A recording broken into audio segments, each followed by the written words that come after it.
کی زمون په ثوابه کې زما استاد محترم علامہ حمدالله جان الداجوی رحمه الله الله دې هغه په قبر کولو رحمتونه ووري رلو کما خبره چې پټاګه کې کړي را هغه خبره په افغانستان کې کړي را کما خبره چې په افغانستان کې کړي را هغه په سعودي عربستان کې کړي را الحمدلله بابا وی لکونه مستقیم په خپل کمال يم که خزان را باندې راشي که بهار زه په ډیر ادب او احترام عاجزانه درخواست کوم فاتحه نجریت خاجي ها ٹھیک ته جی مونږه زمونگا دو مفتی سردار علی حقانی سے پرزند انجمن جناب محمد سعد معاویہ سردار سے اغی تخواست کم چراشی او استاذ المناظرین فاتح نجدیت علامہ مفتی ندیم محمودی سے بلا دعوت ورکی پخپلو الفاظوں کی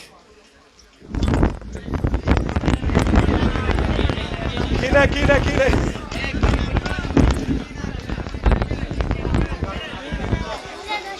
ماشاءاللہ جزاکم اللہ بارک اللہ زما عزت مندو نن زمو او استاذ مشر مناظر اسلام خطیب اسلام ضلع پشاور حضرت العلامہ مولانا مفتی ندیم المحمودی صاحب دامت برکاتهم چې داغه تکیای کلام مفتی سے ار بیان کی وی چې ہاں سبحان اللہ سبحان اللہ نن ستاسو مخه داغه موجود دی بلا تاخیر ورکوم مناظر اسلام خطیب اسلام مرد مجاہد صوبہ رہنما جمعیت علماء اسلام حضرت العلامہ مولانا مفتی ندیم المحمودی صاحب دامت برکاتهم چې هغه راشي ستاسو مخه د چند گزارشات کی هغه نه مخکې د ناره جواب راکړي ناره تکبیر نر مولا پختون مولا ندیم مولا نر مولا پختون مولا مفتی ندیم المحمودی سے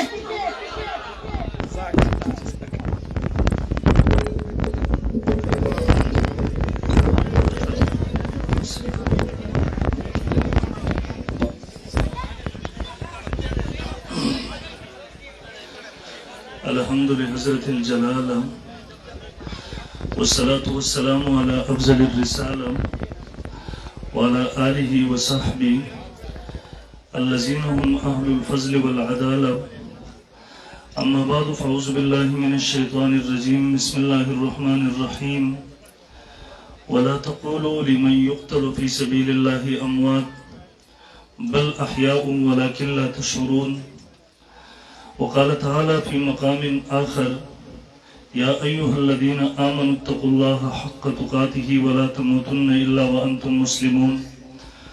وقال رسول الله صلى الله عليه وسلم الكيس من دان نفسه وعمل لما بعد الموت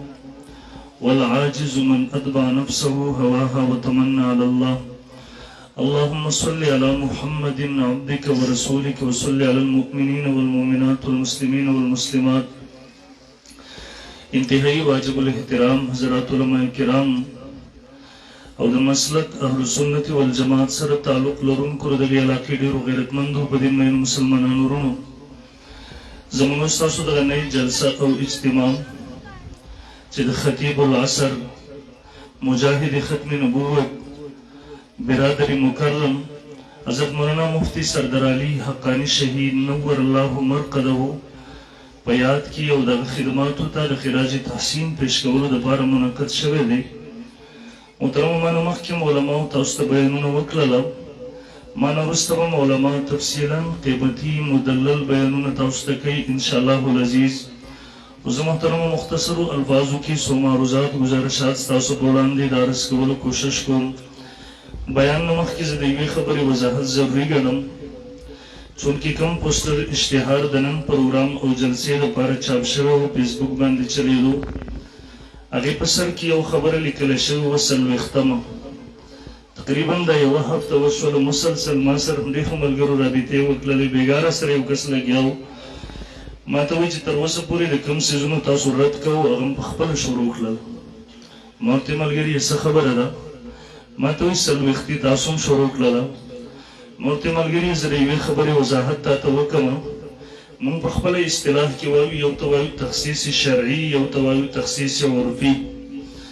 زمونږ تام کې 2 کاله 3 کاله مخکې مناظره شوې ده جشن عید میلاد النبي صلی الله علیه وسلم باندې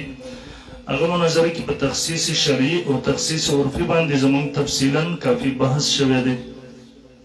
دیو جن محترمو زغه تفصیل ته نظم صرف تاسو د ذهن د پاره د غلط فهمۍ د ختمولو د پاره هغه خبره کوم مختصر وضاحت کوم ګورئ یو تخصیص شرعي دی یو تخصیص عرفي دی هغه تخصیص عرفي چې موږ تاسو ورته تعیین وایو موږ ورته یو ورځ مقررول غواړو مثلا په دې ورځ به زما د بچي واده وي په دې ورځ باندې به زموږ د مدرسې افتتاح وي په دې ورځ باندې به زموږ د مدرسې هغه شروع وي افتتاح به وي ختم قرآن به وي دغه ورځ موږ د دې لپاره مقررو چې خلکو د سهولت دپاره چې خلکو ته پته ولګېږي چې په دې ورځ باندې پروګرام دی علما به راځي قاریان به راځي نعتخوانان به راځي او خلک په مقرره تاریخ مقرره وخت باندې هغه جلسګاه ته ځان راورسوي زموږ د هغې سره دغه عقیده نه وي چې په دې ورځ باندې دغه پروګرام کول ضروري دی یا په دې ورځ باندې که موږ دغه پروګرام ونه کړو موږ ورباندې ګناهګارېږو یا په دې ورځ باندې ثواب او اجر زیات دی یا په دې ورځ باندې چې کوم اجر دی هغه په بله ورځ باندې نشته دی تخصیص شرعي دې ته ویلی کېږي چې یو سړی په یو خاص ورځ باندې مثلا 12 ربیع الاول باندې برولیان جشن عید میلاد النبي کوي مونږ هغوی ته وایو تاسو که په 12 باندې کوئ که په 9 باندې کوئ که په 8 باندې کوئ زموږ اختلاف در سره نشته دی بلکې زموږ علماء دیوبند خو الحمدلله پوره کال د رسول الله صلی الله علیه وسلم د سیرت د ختم نبوت په عنوان باندې جلسې کوي پروګرامات کوي تقاریب کوي لیکن په 12 ربیع الاول باندې چې تاسو کومه جلسه کوئ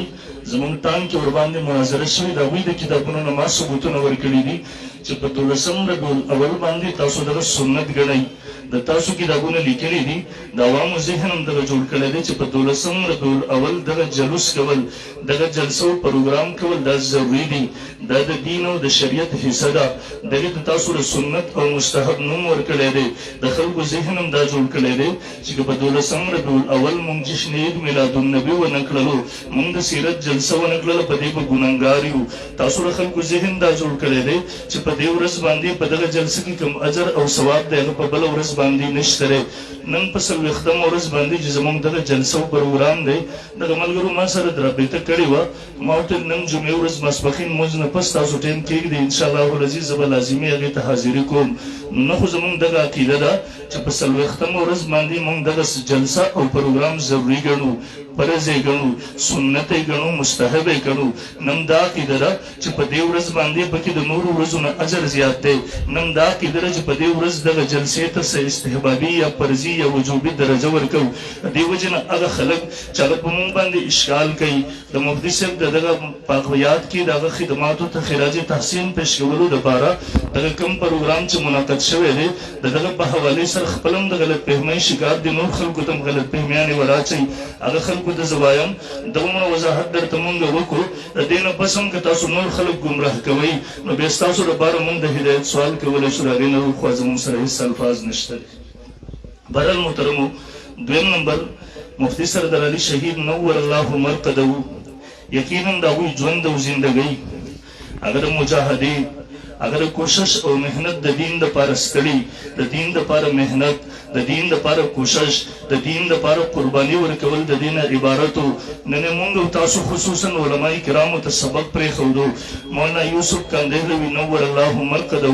خپلې مور ورته یو نصیحت کړی ورته ویل بچیه دا دنیا د ارام ځای نه دی دلته دومره ستړي وکړه دلته دومره محنت وکړه دلته د دین دپاره خپل ځان دومره وکړوه چې کله قبر ته ورشي قبر د ارام ځای دی چې هغه ځای کې تا ته فرشتې وایي نم که نومت العروس وده شه په شان د وده کېدو د ناوي ما او تا ته مفتی صاحب سبق راکړو چې دنیا د ارام ځای نه دی دنیا د هغه د خوب ځای نه دی دنیا د چین او د سکون ځای نه دی دې دنیا ته الله رب ذوالجلال مونږ او تاسو د ډېر مختصر وخت دپاره راغلي یو ځوانانو خپل هغه وخت په لهو لعب کې مه تباه کوئ خپل هغه وخت د دنیا دپاره مه بربادوئ خپل هغه زندګي د دنیا دپاره دپاره مه ضایع کوئ خپل دغه ژوند او زندګي دا د الهي کلمت الله دپاره دا د الله د دین د نشر و اشاعت دپاره دا د الله د دین د دفاع دپاره خپل دغه وخت هم قربان کړئ خپلې دغه ځوانیان هم قربان کړئ دغه 2 ورځې ژوند راواخلئ د خپل ټول عمر زندګۍ د خپل نه ختمېدونکي ژوند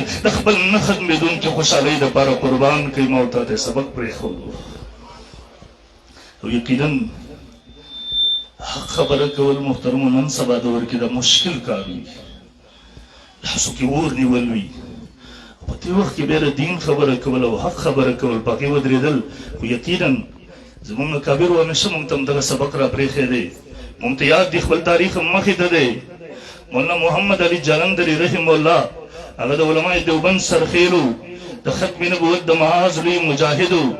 هغه زمانه وه دلته قادیاني ته کافر ویل جرم و دلته هغه کفر نارې لګول جرم و دلته هغه خلاف جلسه و جلوس کول جرم و هغه زمانه کې زموږ اکابرو موږ ته سبق پرېښی و د علماء دیوبند دغه جرنیل سیند ته یو ځای ته بیان ته راغی یو پولیس افسر ورته په سټیج باندې کاغذ ورکو ورته ویې حضرت جي حالات خراب دي تاسو د قادیاني خلاف څه مه وایئ د قادیاني نامه په خپله خوله باندې مه راولئ مولانا جالندري جواب ورکوي ورته یې ولې نه راولمه دی ورته حالات خراب دي ورته حالات خراب دي بیا تاسو حالات کنټرول کوي که نه تاسو حالات نشئ کنټرولولی بیا تاسو د کوم مرض علاج یې ورته نه جي مونږ سره نفري رشته دی حالات زمونږ د قابو نه بهر دي مولانا جالندري دنیا ته سبق پرېښودو مسجد یې پرېښودو سټیج ته راغی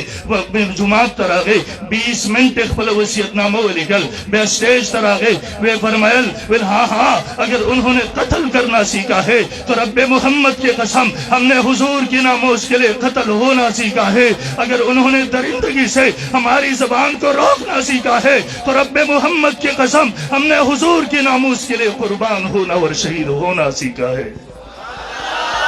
منتخبل اگر تاریخ را یاد دے الحمدللہ د حق دپاره زموږ مشران قربان شوي دي دغه زمانه کې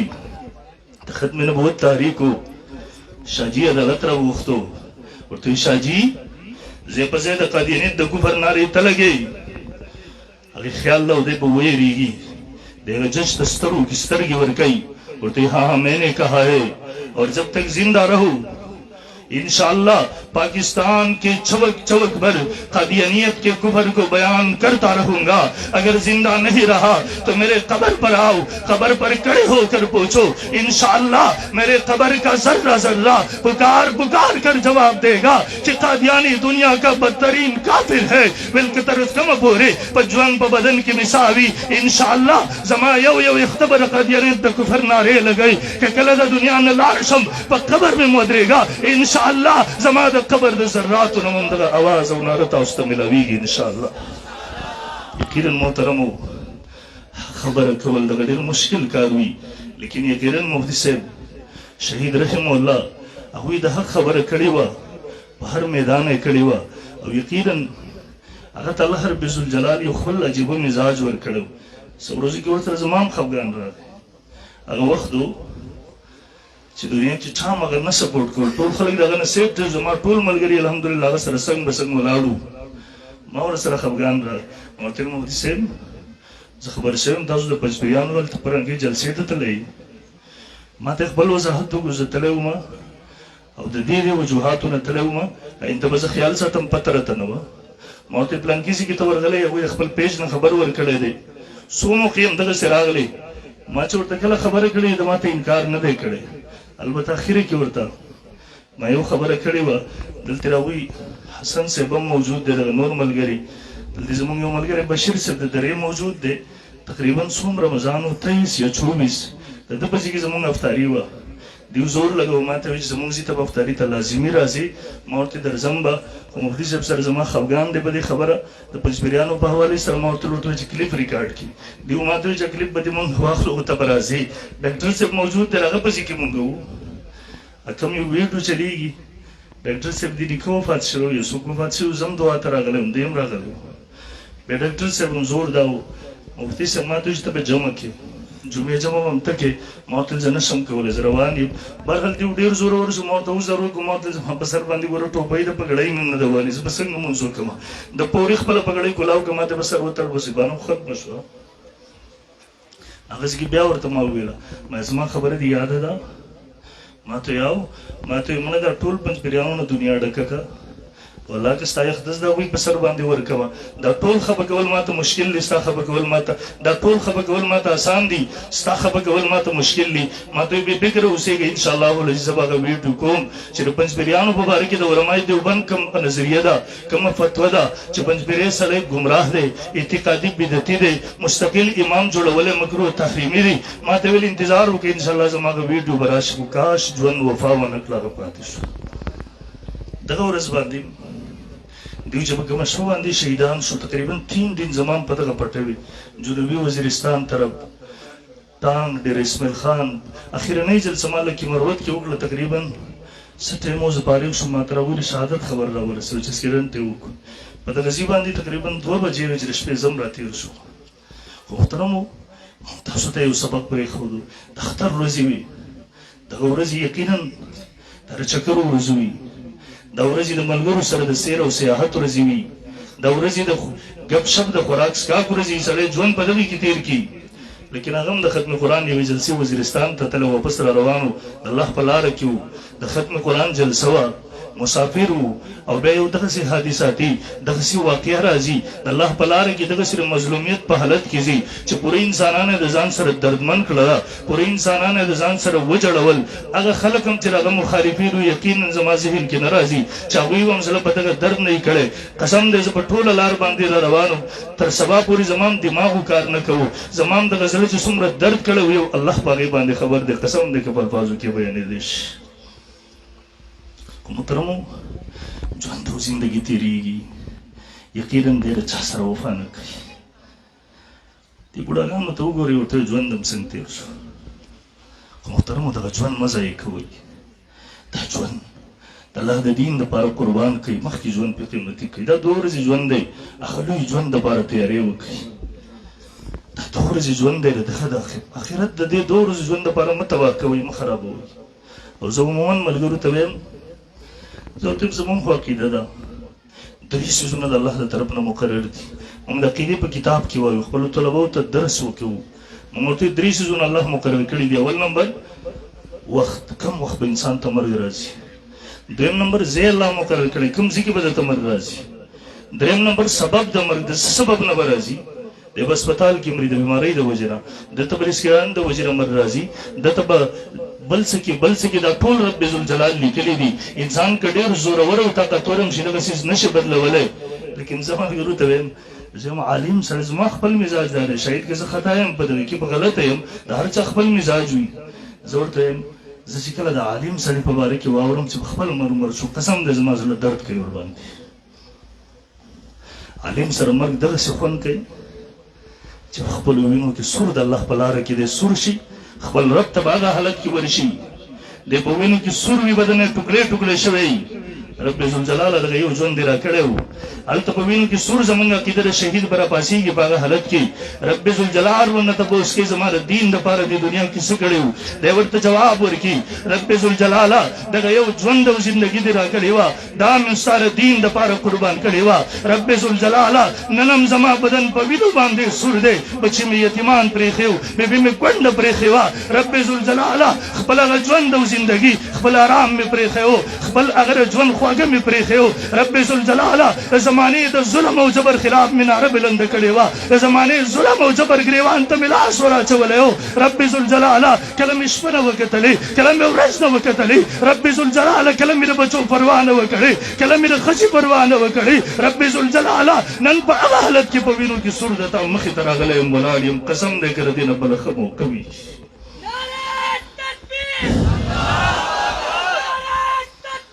ژوند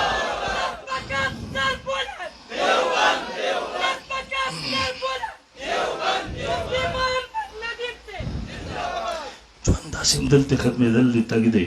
زما خپله نظریه دا ده چې سړی الله ته ورځي په ښه نمبر ورشي ورته که په ښه نمبر ورته ورشي محترمو مفتي صاحب موږ او تاسو ته یو سبق پرېښودو یقینا دغه ژوند د جهد مسلسل نه عبارت و منډې ترلې شپه ورځ او د اخري کلونو کې د روژې کې ما سره څو ملګرو رابطه وکړه ټایم اخیستو ما ورته ویل روژې کې خو زما ترتیب دار زه خپلې ضلعې نه بهر نه وځم خپله ضلع کې ما هغه ځایونو ته ځم چې خاص ملګري وي روژې کې ما پل پروګرامونه بل کړي دي او یقینا د اکثرو مقررینو همدغسې وو یو مفتي ځای و چې هغه سوات ته هم رسېدو لکه مروت ته هم رسېدو روژې په خوله باندې هم په دغه حالت کې دغه ورځ وخت همدومره و الله رب ذوالجلال ورنه کار اخیستل غوښتل کله انسان دنیا کې ستړی شي محترمو الله رب ذوالجلال د آرام دپاره د خپل ځان ته وغواړي او زما یقین دی چې انشاءالله العزیز رب ذوالجلال به د هغې استقبال کړی ورته به ویلي یا ایتها النفس المطمئنه ارجعي الى ربک راضیة مرضیه فادخلي فی عبادي وادخلي رب ورته ویلي مفتی سردار علي تا دنیا کې کړی هم وکتې تا جیل هم وکتو تا د خلکو خبرې هم واورېدې تا د خلکو مخالفتونه هم وکاته تا د خپلو پردو رویې هم وکتې اوس راځه فادخلي فی عبادي زه رب پخپله د تا استقبال کوم فادخلي فی عبادي نن زما په خاص بندګانو کې داخل شه وادخلي جنتي دا نه چې جنت ته داخل شه منم جنت ته داخله سعادت دی لیکن دا دومره لوی سعادت نه دی کم سعادت چې دا دی رب ذوالجلال به ورته انشاءالله ویلي فادخلي فی عبادي او بنده زما په خاص بندګانو کې داخل شه وادخلي جنتي او بنده زما په خاص جنت کې داخل شه انشاءالله محترمو دغه بچي دي دلته ماشومان یقینا دغه یو بچی ما نه مخکې راپاڅېدو دغه کې پوره دغه رنګ ښکارېږي انشاءالله العزیز دغه ځای به دغه خلاف به نشي پوره کېدی خو بهرحال دغه به دغه قایم مقام جوړېږي انشاءالله زه ملګرو ډېرو ملګرو ته وایم غازي خالد فیصل والا واقع راغلی وه دی به خلکو پلار به ورله بوتلو خپلې جلسې به یې پرې ښایسته کولې دی ته به یې راوستو هغه به دلته وی زما نور بچي هم قربان اچھا چې کیس چل خو هغې ما ته وویله ویل ده ته ووایه چې خدای لپاره د چا جلسو ته مه ځه هلته کیس چلېږي موږ ته مشکلات جوړېږي هغې کې بیا که کم ته لاړ شي هلته دا خبرې مه کوه بس چوپ کښېنه هلته هلته د هغه خلاف ګواه هم نشته دی د هغې اقرار هم خپل نشته دی ته په زور د هغه خلاف ګواه خپل پلار یې جوړېږي ته مشکل جوړوي کله کله یو کار مونږ په ښه نیت باندې کوو خو د هغې نه وبال جوړېږي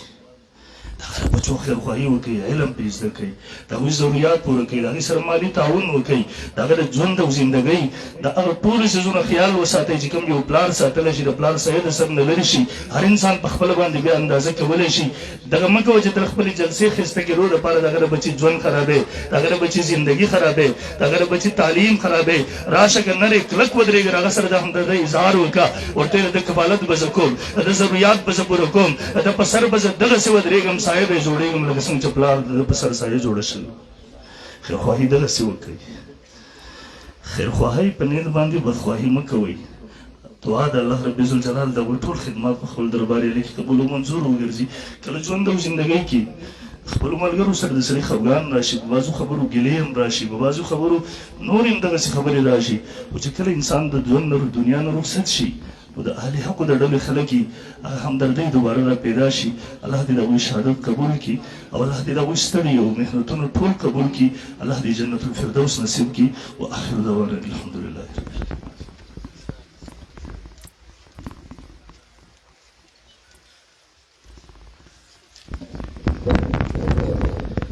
جزاك الله احسن الجزاء